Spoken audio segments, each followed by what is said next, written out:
So, now, how do you get your fluff to turn into yarn? Hi, I'm Stephanie. I'm the leader of the Society of Spooky Ladies, and today we are on part 4 of helping you on your journey to become the Witch of the Wood by helping you learn how to spin animal fluff into yarn. What I'm looking for is called roving. I call it fluff because I'm me, but it is technically called roving.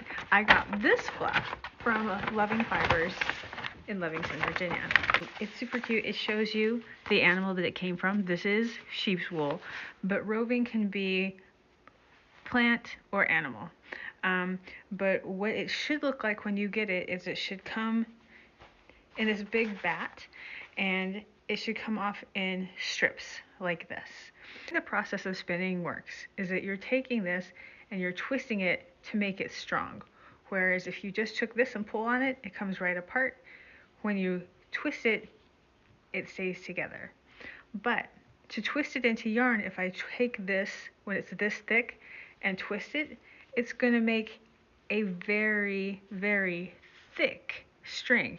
And I don't necessarily want it that thick when I am going to be taking and putting a couple of these together to make my yarn. So one of the main things you need to practice before you start using your spindle is how to draw out the fiber. If you take it and gently pull on it, it will stretch. And you want to keep that stretch coming. Easily pulling it out. Now you see when you stretch it, it's going to be not even thickness. Like right here, it's very thin.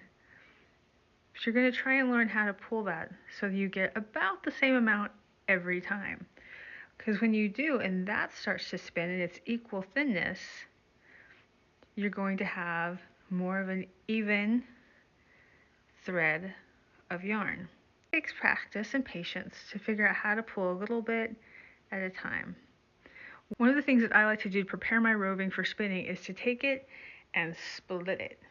Just pull it apart in half.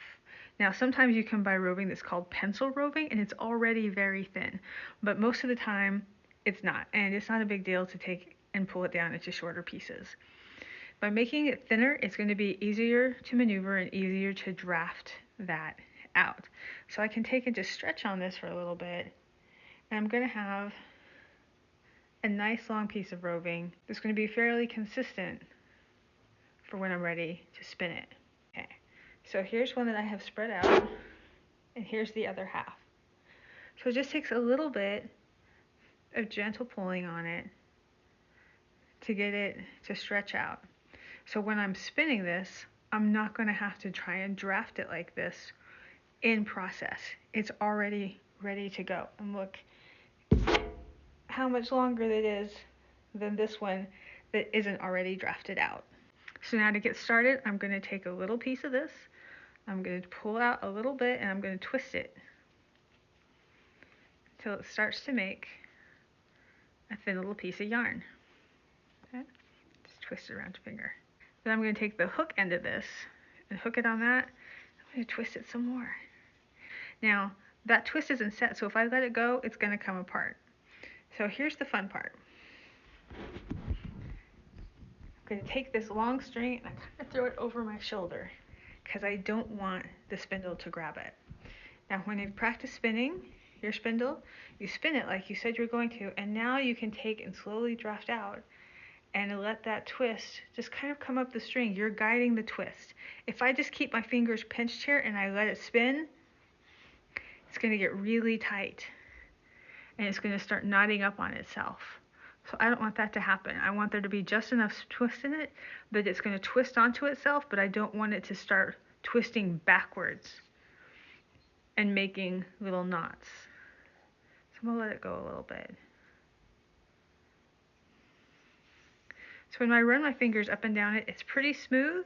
There's twist to it, but there's not knots in it. And if it tries to spin up on itself, it's not super tight. So I put spin, and then I'm going to slide it through my fingers and let the spin travel up.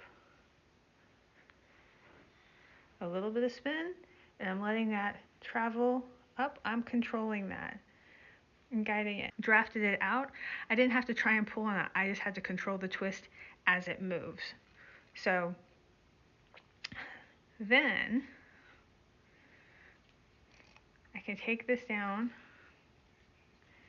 and start to wind it down below. There's my first little bit of yarn. Now, the twist, you can see that broke off. I don't really have to do much to get these two to come back together again.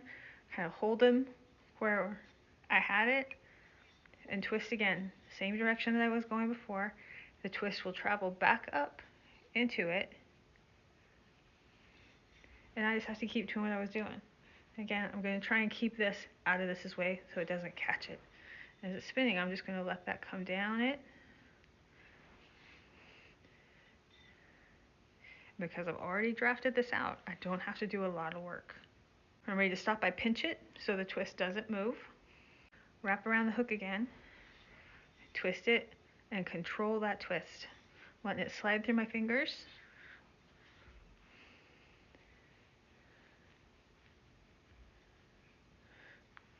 And then again, I'll wind it back up. And when I'm ready to stop, and I'm like, oh man, that was all I want to do for the day. I just twist around that hook, and it's going to stay there. So you can see, by pre-drafting your roving, it comes out fairly smooth and the same size. Not a lot of variance there. So congratulations, you just spun your first yarn. Next time, we're going to talk about what to do if it starts to get bulky and weird, and how to be able to keep the consistency going and not have to pre-draft so much. Kind of fun, huh?